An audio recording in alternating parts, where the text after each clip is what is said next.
You can go to bed without waiting for me. Really? Well then, I might just take you up on that. I'll see you off tomorrow then. I set the reheated food on the table and take off my apron. Good night. Michael has somehow pulled out his phone, seemingly oblivious to my words. A creeping loneliness envelopes my chest. With no response coming anytime soon, I head to the bedroom. I forgot to mention about the dreams. Taking a deep breath to calm my heavy, anxious heart, I try to soothe the unresolved worries on my own and drift off to sleep. And now, it's the third day since Michael left for his business trip. I've been feeling melancholy doing the household chores alone. Truth be told, on the day of his departure, I overslept and couldn't see him off. I woke up at the usual time, only to find that Michael had already left long ago. Unable to have a proper conversation, unable to share the nightmares I had intended to talk about, and unable to see him off. For the past 3 days, I've been feeling down, unable to lift my spirits. I can still manage to be my usual cheerful self in front of the children, but it's different when I'm alone. I wish he would come back soon. I mutter to myself, and then the phone rings. Which came first, my mutter or the phone ringing? It's a miracle I even noticed the call, considering I usually have it on silent mode, only vibrating. It was a miracle that I noticed the incoming call. Hello, an accident? The call was from the police. Your husband has been in a serious accident and is in critical condition. Please come to the hospital with your family immediately. Yes, I understand. I know you must be in shock, but please try to stay calm. Yes. What is the person on the other end of the smartphone saying? My mind went blank and couldn't keep up. Before I knew it, the call had ended.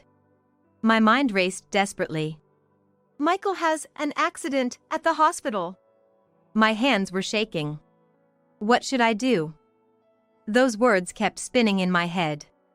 Suddenly, the faces of my children came to mind, and I slapped my cheek hard.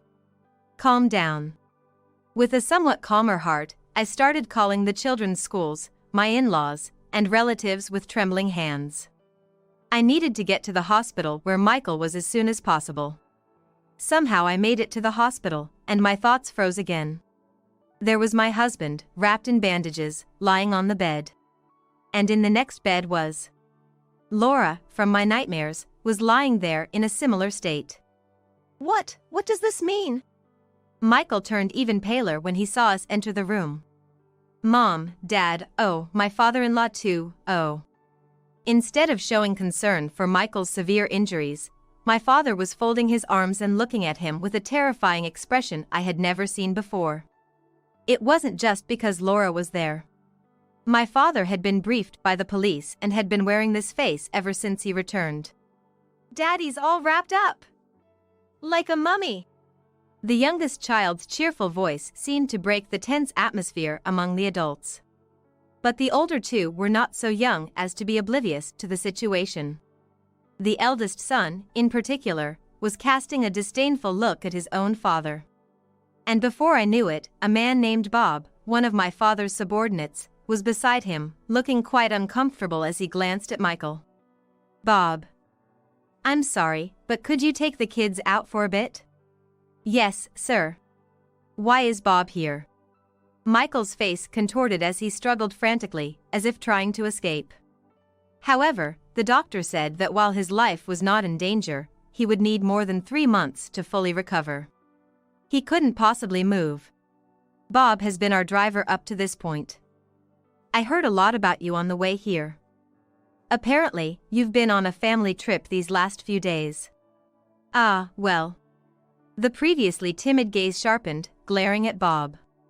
Bob gave us a small nod and left the room with the children. But I still couldn't grasp the situation. Sensing this, my father let out a deep sigh. Jessica, while you were listening to the doctor, I was getting information from the police. First off, did you know that Michael has been taking leave for the past few days, claiming it was for a family trip? Family trip? That can't be right. Exactly. It's strange to call it a family trip when you're not with him. For the past few years, not only had our conversations as a couple decreased, but we also hadn't gone out as a family. I thought it was because the children were growing up and we were doing more things separately on holidays. Then Michael started making excuses in a panicked manner. I was not on a family vacation, I was on a preview of a family vacation. I was not on a family vacation, I was on a preview of a family vacation. It is my important role to lead my family in a strange land, and previews are important. He stammered out these words. Michael's eyes were clearly darting around. But is a preview really necessary for a trip? I felt a chill settling in my heart. By the way, Michael, why are you here? What about your business trip to Florida? Business trip? What do you mean? I don't recall ordering such a thing. A cold voice and gaze pierced Michael. I heard my father's shouting voice for the first time in a long while. The hospital room was large, but aside from Michael and my sister, there were no other patients, and it was like we had the room to ourselves. Eek. This man lied to Jessica about going on a business trip, and it seems he was enjoying a vacation with Laura. I could tell my father was struggling to contain his anger as he spoke. With Big Sis, what do you mean? I had a feeling the conversation was heading in a direction that wouldn't be good for me. Were the nightmares I've been having a form of premonition? Is that what this was about? According to the police, they had a head-on collision with a semi-truck while traveling in a rental car. It turns out they stayed in the same room at the inn the day before the accident, discovered through inquiries with the staff there to verify their identities. Michael and Laura stayed in the same room. Anger began to well up inside me. I didn't care about the accident or his severe injuries anymore. How could you lie about going on a business trip? Oh, no. It's not. Then explain. Michael looked surprised by the anger in my voice. Did you think it would be okay to cheat because I love you?